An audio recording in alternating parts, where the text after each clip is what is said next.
అంటావో మరి కాదని అంటావో,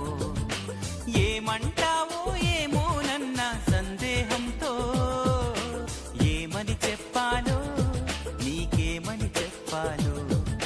తెలియక సతమతమవుతోంది నా మనసెంత